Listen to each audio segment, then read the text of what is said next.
Florence Nampijja final amazina ava ku luggya akatambi nkayina mu maaso awo ate ye muzeeyi Magala bambya tottola obulumi bw'alina ku mutima akatambi nako nkayina mu maaso awo Zari ne Shakibu bannange kyetaagisa nga mbyewuliddeko Badblack naye alina kyagamba mugamba mutya mwasibye mutya bantu bange kansuubire muli bulungi ng'enkola yaffe mbasaba vidiyo eno mugimpeere like era n'ensaba gwe wenna atannaba kusubscribinga wano ku Suvia News Extra nti mukwano subscribinga era ongende mu notification bell olimesibwanga byonna byemba nteekayo wano ku Suvia News Extra nenyongera okusabira mu mwenna abalwadde abakosefukosefu ntisaba ekisa kya Mukama ate gibatuukeko ba mikwano. Sigenda kulwisa era nga nkutandise ne Badblack munanga ate asazeewo yenyigire mu nsonga za mukwano gwe Zari kw'otadde ne bbaawe Shakibu bino ebiriwo ebigambibwa mbu munnange balabika baayawukanira ddala katumulabe tweyongere. Eno message mugitwalwa Mama Tifa. My Mama Tifa, we are friends. Whenever we meet up, we be vibing. I like her so much. Ate ni Shakibu mukwano gwange.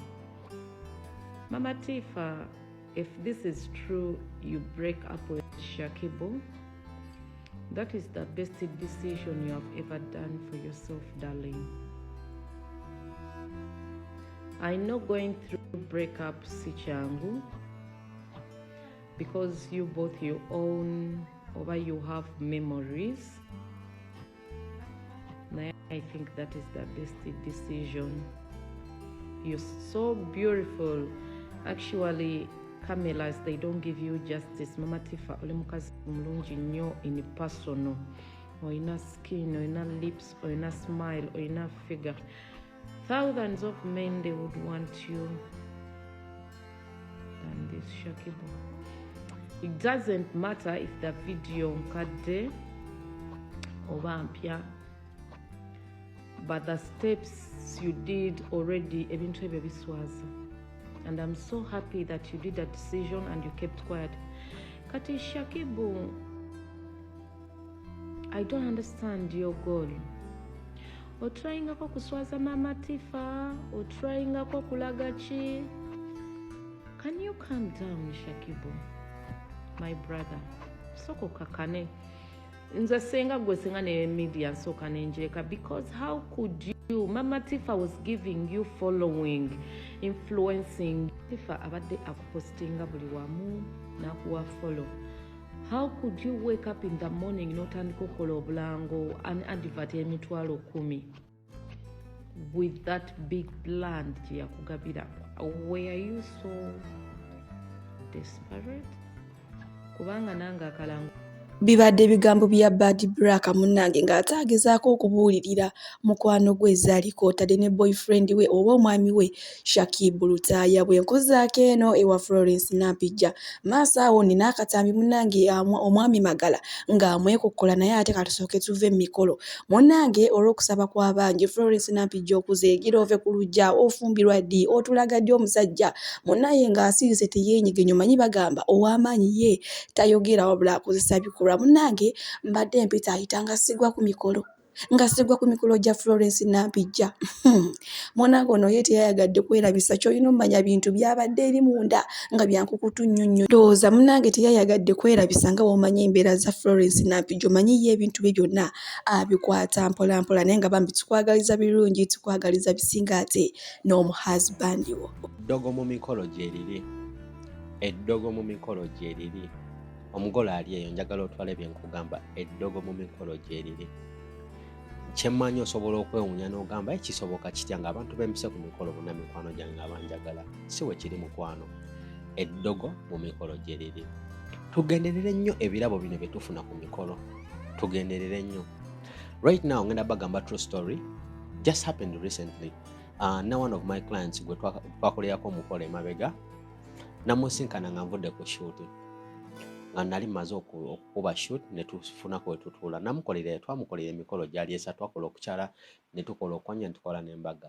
She had serious money, yayinamu kasente ge mazima kakasente yakayina so twakola emikolo ne tumaliriza buli kimu then ne tukola embaga newasigalayo ka balance akatono kati recently namu meetinga meeting and ngamba hey Daffy I lost your contact bichi you have some time we have a couple of coffee namugamba yeah tsobola okunyumyamu you know when you have a good relationship with your clients tutula tunyumya nangamba nalaba content wa ku TikTok this is a person who travels like atambula nyo tatera kubeerawo so tutula angamba mbadde njagala abantu obagambe begendereza abantu betufuna ku mikolo guno si buli muntu nti ajja abeera atwagala. These words I'm telling you, they are not my words. They are words of my client. I cannot disclose it. And the things I'm telling you yangambye mbibagambe. So tutuula ngamba bamwe birabo bingi ku mukolo kati most times abantu abagola abasinga tebasumulula birabo byabwe, which is very okay kubanga mubeeramu eddagala most times. Kati alaba bamwe ebikopo bamwe amasowaani balina ebintu ebyenjawulo bye bamuwa yagano bisumulula waliwo yabimusumululira naye ensobi gye yakola ebirabo yabisumululira ate mu nnyumba ye. Era nangamba abantu bagambe tosumululanga birabo bakwadde ku mukolo n'obisumululira mu nnyumba ye. Yafuna kye bayita ebizibu mu mukolo gwakagwa. Bwe bagenda mu honeymoon, we yava ku honeymoon yatandikira mu bizibu. Yagenda okudda nga abaana bakoze shortages mu business for some good millions. Omwana we nafuna obuzibu, bawe nafuna ebizibu from nowhere. So mbulu tofuna ebizibu ennyo oba ng'olina ky'okoze mu bulamu ng'olaba waliwo ekitatambula. Sometimes waliwo lw'otuuka n'otunuulira steps z'otekinze n'ogamba kiki nakola mu bukyamu. There's that reality that kicks in your mind. N'otandika okutunuulira steps z'okoze mu bulamu bwo. Kati ye we yatuula wansi nangamba Daffy natuula wansi netandika okulowooza. Nangamba kiki nakola mu bukyamu. Najjukira ebirabo si yabisumula naye ensobi gye yakola yabisumulira mu nnyumba eyiye. Era eddagala nga bwe baali musindika era lyamutuuka era lyamuyisa bubi. I may not go into details of what she told me but I'm here to disclose because she told me bambi yamba abagole abo bagamba amazima abeere nga bamanyi. Kati oyinza okuba ng'oli mugole oli eyo tomanyi mulabewo, tomanyi muntu akwagala. Abantu tulaba face, tulaba abantu tusimayiringa naye si buli muntu nti akwagala nga woosuubira. Mukama wange mbadde nkusaba ng'oli mugole oli eyo abantu si balungi ate naddala abantu abatuli okumpi si balungi ddala. Weegendereze tosumulula birabo byo biwa omuntu omulala abisumulule. Tosumululira birabo mu nnyumba yo because at the end of the day era bisobola okukwata eddagala. These are not my words, these are words of one of my mugole who told me to tell you. So mbadde nsaba bambi we have that in our mind wadde tuli basanyufu tubeere byebyo nno munnanga abantu balogo abantu balogera ddala ku mikolo ate baayiga ebirabo eddagala balisonseko mu birabo naye nga lwaki obeera ologa munno mazima ku mukolo gwe munnanga ebintu byewuunyisa. Abantu bayinza okukola emikolo naye wayitawo omwezi gumu nga bakugamba eri embaga gitwalika amakeke. Munnanga omukazi yayawukana dda ne bbaawe bulogo bantu bateeka eddagala mu birabo. Abantu abamu ne bagwa eddalu, abantu abamu ne bafa. Kale bannange gusogo wenna munnanga abadde ayina endowooza ey'okuloga banno ng'ogenze ku mikolo gyabwe bambi kikomye. Era katusabe Mukama akuteekeko ekisa kye ogwo omutima gw'olina ogw'okuloga ate Mukama agukyuse ekifo ky'okuloga osabengawo obusabisaala nti obufumbo bwawe bubeere bulungi nnyo. Maaso Muzeeyi Magala muyina maaso wano munnanga ate nga yeekokkola mwana muwala Florence Nampijja oluvannyuma lw'okumukubira essimu munnange mbu n'amuddamu ng'amuvuma naye maama tumanyi ono omuwala yakyasinze endowooza empisa ku BBS Terefayina naye maama agambye mwana muwala yanvuma nandiisa biki naŋŋamba bino bannange akatambi nkayina maaso wano ngenda kuba nkabateerako nammwe ate mumwewulirireko. Mukama abankumire bye. Nze nakubirako omukyalo omu essimu akola ku BBS nanvuma yeddira nante naye namukubira essimu ekyaddako yayanvuma buvumi naye ng'ali ku BBS amanyi namweyanjulira na lwaki mukubidde essimu ebyaddako yanvuma buvumi. Abeera ku BBS mukyala yeddira nte sijja kwogera mannya ge. Ffe tumutegedde naye nga ddala omuntu ng'okola mu Bwakabaka bwa Buganda teriiyo omuntu ali mu Bwakabaka bwa Buganda atawuyanga kulinnya Magala. Oba onvumira ki? Ne bwo toliwulirangako. Oba onvumira ki? Ne ngamba nti nze Magala muzzukulu wa Ndugwe Katende lwe ng'oli muzzukulu weddira nti Novuma ng'oli ku lediyo ya Bwakabaka nga sina kigambo kye nkugambye sikuwemudde sikwanye we n'osalawo kunvuma